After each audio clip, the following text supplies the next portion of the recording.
एक कदम ईश्वर की ओर। निर्वाण प्रकरण पूर्वार्ध 21वां सर्ग। कल्प वृक्ष का महात्म्य।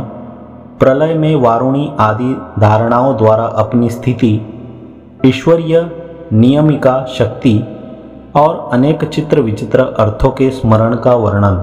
अपने आश्रय कल्प वृक्ष के महात्म्य वर्णन प्रसंग में युग विनाश काल में जनित उपद्रवों से अपने को क्लेश की प्राप्ति नहीं होती, यों कहते हुए वृत्तम स्मरसि किंच वा इत्यादि प्रश्न का उत्तर देने के लिए पक्षीराज भुषुंड वक्तव्य का उपक्रम करते हैं। भुषुंड ने कहा, महाराज वशिष्ठ जी, युग समाप्ति के महान उपद्रवों में और भयंकर महापवनों में भी यह कल्पवृक्ष अत्यंत स्थिर रहता है, कभी भी कंपित नहीं होता। हे साधो, अन्य लोकों में विहार करने वाले सभी प्राणियों का यह अत्यंत अगम्य स्थान है, अतः यहाँ हम लोग अत्यंत सुखपूर्वक रहते हैं। मुनिवर, जिस समय हिरण्याक्ष ने 7 द्वीपों से वेष्टित इस पृथ्वी का वेगपूर्वक अपहरण किया था, उस समय पृथ्वी पर स्थित होने के कारण इसके भी हरण, कंपन आदि की संभावना अवश्य थी। तथापि दिव्य प्रभाव की सामर्थ्य से इस कल्प वृक्ष में तनिक भी कंपन नहीं हुआ। वराह भगवान द्वारा किए गए पृथ्वी के उद्धार के समय खंभे की आधारभूत शिला की नई चारों ओर से समता के लिए आधारभूत से दिए गए पर्वतों से युक्त मेरु पर्वत जब कंपित हुआ, तब भी यह वृक्ष कंपित नहीं हुआ। 2 भुजाओं के अवष्टंभ अर्थात पकड़ से मेरु को दबाकर जब चतुर्भुज भगवान नारायण ने इतर 2 हाथों द्वारा समुद्र से मंदराचल का उद्धार किया, तब भी यह वृक्ष कंपित नहीं हुआ। जब देवासुर संग्राम के कारण चंद्रमंडल और सूर्यमंडल गिर गया था, तब जगत में अत्यंत क्षोभ पैदा हो गया था, तब भी यह वृक्ष कंपित नहीं हुआ। जब पर्वतराज की शिलाओं का उन्मूलन कर देने वाले और मेरु पर्वत के अन्य वृक्षों को कंपित कर देने वाले प्रलयकालीन वायु बह रहे थे, तब भी यह वृक्ष कंपित नहीं हुआ। क्षीर सागर में चंचल हुए मंदराचल की गुहाओं के वायुओं से मानो कंपित हुई कल्पांत की मेघ पंक्तियां जब संचरण कर रही थी, तब भी यह वृक्ष कंपित नहीं हुआ। जब तारकासुर युद्ध में कालनेमी की भुजाओं में मेरु पर्वत चारों ओर से उन्मूलित होकर अवस्थित था, तब भी यह वृक्ष कंपित नहीं हुआ था। जिनके कारण बड़े बड़े सिद्ध गिर रहे थे, ऐसे पक्षीराज गरुड़ के पंखों के पवन जब अमृत हरण के युद्ध में बह रहे थे, तब भी यह वृक्ष गिरा नहीं। आज भी जिसकी पृथ्वी धारण रूप चेष्टा समाप्त नहीं हुई है, ऐसी शेषाकृति को संकर्षण रुद्र जब प्राप्त हुए, तब और जब गरुड़ जी पृथ्वी से उड़कर ब्रह्मांड को गए, तब भी यह वृक्ष कंपित नहीं हुआ। प्रलय काल में जब शेष ने फणाओं से शैल, सागर एवं समस्त प्राणियों से सही न जाने वाली प्रलयाग्नि शिखाएं बाहर निकाली, तब भी यह वृक्ष कंपित नहीं हुआ। पुराण में यह बात प्रसिद्ध है कि अंत में प्रलय संकर्षण की मुखाग्नि से ही होता है। हे मुनियों में सिंह रूप महाराज वशिष्ठ जी, इस प्रकार के उत्तम वृक्ष पर निवास कर रहे हम लोगों को आपत्तियां कहाँ से हो सकती है, क्योंकि वे आपत्तियां दुष्ट स्थान में निवास के कारण ही आती है। महाराज वशिष्ठ जी ने कहा, हे महाबुद्धि पक्षीराज, कल्पांत हेतु उत्पात वायुओं के जो चंद्रमा, नक्षत्र और सूर्य को गिरा देते हैं, बहने पर तुम चिंता निर्मुक्त होकर कैसे रहते हो?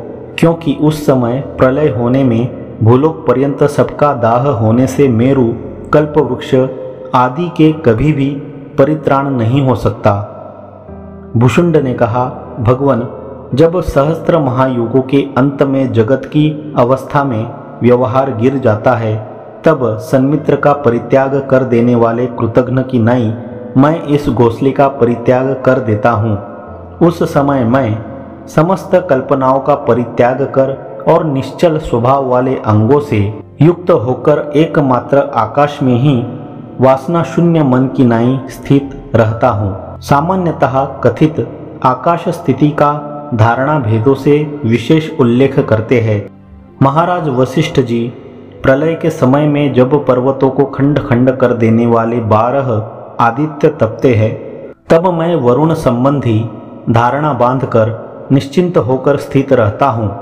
तात्पर्य यह है कि जिस प्रकार जल के बीच रहने वाले वरुण बाहर के ताप से जनित संताप का अनुभव नहीं करते, उसी प्रकार भुषुंड भी अत्यंत शीतल समस्त दिग्मंडल में व्यापी अपरिछिन्न जल स्वरूप वरुण ही मैं हूँ। इस प्रकार चित्त में निरंतर वरुण भावना के द्वारा वरुण रूपता को प्राप्त होकर बाहर के सूर्यादि ताप जनित संताप का अनुभव नहीं करते थे। जब प्रलय काल में बड़े बड़े पर्वतराजों को मर्दित कर देने वाले प्रलयकालीन वायु बहते हैं, तब मैं पर्वत संबंधिनी धारणा बांधकर आकाश मंडल में अचल होकर स्थित रहता हूँ। तात्पर्य यह है कि प्रलय काल में पृथ्वी पर स्थित पर्वतों के विनाशी होने के कारण उन्हीं पर प्रलयकालीन वायुओं का आघात होता है। इसलिए प्रलयकालीन वायुओं से होने वाले आघात के अविषय ब्रह्मांड के बहिर्भूत आकाश में साधारण वायु से भी क्षोभ न होने के लिए पर्वत संबंधिनी धारणा बांधकर मैं स्थित रहता हूँ। जब प्रलय काल में जगत, जिसमें मेरु आदि पर्वत गल जाते हैं, एक समुद्र स्वरूप हो जाता है, तब वायु संबंधिनी धारणा बांधकर एकमात्र वायु में ही तादात्म्य भाव करता हुआ निश्चित बुद्धि होकर ऊपर तैरता रहता हूँ।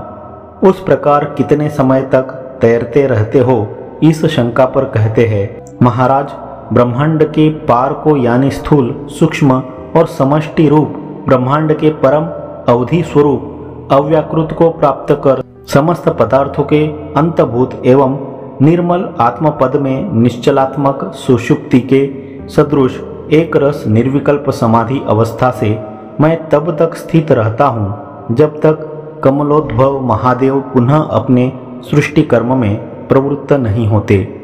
पुनः सृष्टि रूप व्यापार के होने पर ब्रह्मांड में प्रवेश कर इस कल्प वृक्ष के स्थानापन्न मैं अपने आलय में फिर स्थित हो जाता हूँ। महाराज वशिष्ठ जी ने कहा, हे पक्षींद्र, प्रलय काल में तत धारणाओं के द्वारा अखंडित होकर जैसे तुम स्थित रहते हो, वैसे दूसरे योगी क्यों कर स्थित नहीं रहते? क्यों वे शरीर त्याग कर मुक्ति प्राप्त करते हैं? इस विषय में तत् प्रबल प्रारब्ध का अनुसरण करने वाली सत्य संकल्प स्वरूपा ईश्वर नियति ही व्यवस्थापक है, दूसरा कोई नहीं, ऐसा कहते हैं। भुषुंड ने कहा, हे ब्रह्मन, चूंकि इस परमेश्वरीय नियामिका शक्ति का कोई भी उल्लंघन नहीं कर सकता, इसलिए हम इस प्रकार कल्पांतों में स्थित रहते हैं और दूसरे अर्थात योगी शरीरों का त्याग कर मुक्त हो जाते हैं।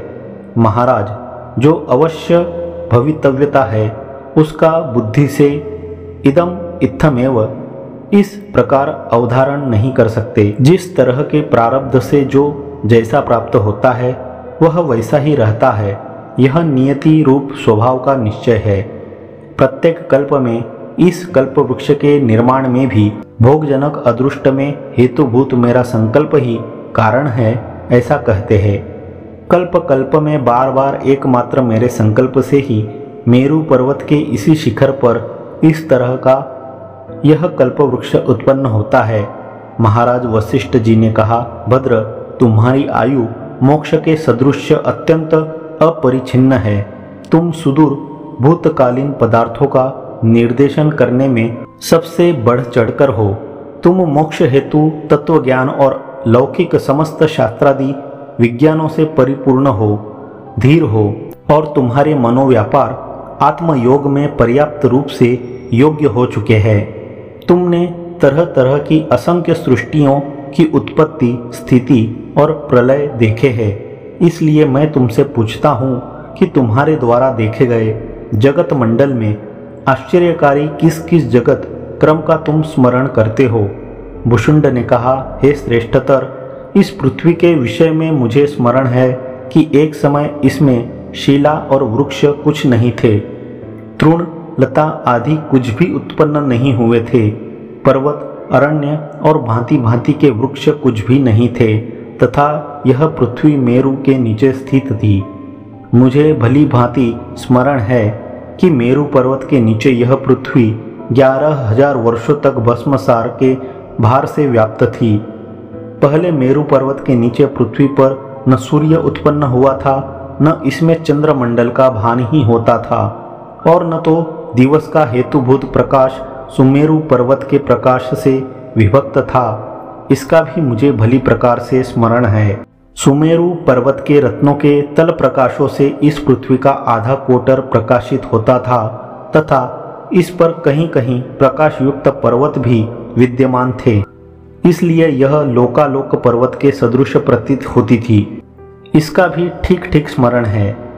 यहाँ बल ऐश्वर्य आदि से परिपुष्ट असुरों का संग्राम होने पर जब इस पृथ्वी का भीतरी भाग क्षीण हो गया था, तब यह पलायमान जनों से व्याप्त हो गई थी। इसका भी मुझे अच्छी तरह से स्मरण है। 4 युगों तक मदमत्त ऐश्वर्यशाली असुरों के द्वारा आक्रांत हुई यह पृथ्वी उनके अर्थात असुरों के अंतःपूर्व रूपता को प्राप्त हो गई थी। इसका भी स्मरण करता हूँ। एक समय इस जगत रूपी कुटिया में मेरु को छोड़कर दूसरे सब देश समुद्र ने अंत तक आच्छादित कर दिए थे, और उस समय इस मेरु पर्वत पर अविनाशी ब्रह्मा, विष्णु और शिव ये देवत्रयी विराज रही थी। इसका भी मुझे ठीक स्मरण है। 2 युगों तक तो यह पृथ्वी जंगली वृक्षों से निबिड़ थी और इसमें उन्हें अर्थात वृक्षों को छोड़ दूसरे किसी का निर्माण ही नहीं हुआ था। इसे भी स्मरण करता हूँ। एक समय यह पृथ्वी 4 युगों से अधिक काल तक निबिड़ पर्वतों से व्याप्त थी। उसमें मनुष्यों का संचरण भी नहीं होता था। इसका भी मुझे स्मरण है। 10,000 वर्षों तक तो यह मृत दैत्यों के अस्थि पर्वतों से चारों ओर से व्याप्त एवं परिपूर्ण थी। इसका भी मैं भली भांति स्मरण करता हूँ। एक समय अंतरिक्ष आदि लोकों में भय के कारण समस्त विमानगामी देवता आदि तिरोहित हो गए थे, और यह अर्थात पृथ्वी सब वृक्षों से वर्जित होकर अंधकार प्रचुर हो गई थी। इसका भी मुझे स्मरण है। महाराज, एक समय मेरु स्पर्धा से विंध्य महापर्वत के बढ़ने पर दक्षिणी दिशा से अगस्त्य महामुनि चले गए, और यह जगत रूपी कुटिया मलय, दर्दुर, सह्याद्री आदि विभाजक पर्वतों के अभाव से एक पर्वत रूपता को प्राप्त हो गई थी। इसका भी मुझे स्मरण है। ये और इनसे पृथक दूसरे भी बहुत वृत्तांत है जिनका मुझे संस्मरण है, परंतु उनके विषय में अधिक कहने से क्या फल। केवल सारभूत वस्तु का संक्षेप से श्रवण कीजिए। हे ब्राह्मण, सैकड़ों असंख्य मनु बीत गए। ये सब प्रभाव के आधिक्य से परिपूर्ण थे एवं सैकड़ों चतुर्युग भी बीत गए। इसका भी मुझे स्मरण है। दूसरा आश्चर्य कहते हैं, एक समय यानी जब ब्रह्मांड शरीर विराट उत्पन्न होकर अपने स्वरूप का आलोचन करने के लिए कुछ काल तक समाहित चित्त हुए थे, उस समय पुरुष एवं असुरों से वर्जित स्वतः शुद्ध प्रकाश स्वरूप तेजस पदार्थों का समष्टि रूप एक ही ब्रह्मांड था। इसका मुझे स्मरण है। कलियुग की सृष्टि स्थिति का स्मरण कर रहे पक्षीराज भुषुंड कहते हैं, एक समय ऐसी उन्मत्त सृष्टि थी कि जिसमें ब्राह्मण लोग मद्य पीते थे, देवताओं की निंदा करने वाले असत क्षुद्र रहते थे, स्त्रियों के अनेक पति होते थे। इसका मुझे स्मरण है। आश्चर्यांतर कहते हैं, महाराज, मुझे किसी एक ऐसी सृष्टि का स्मरण है कि जिसमें यह भूपीठ वृक्षों से घनीभूत था, महासमुद्र की कल्पना भी नहीं की गई थी, और स्त्री पुरुष के संबंध के बिना अपने आप भृगु आदि मानस पुरुष उत्पन्न हुए थे।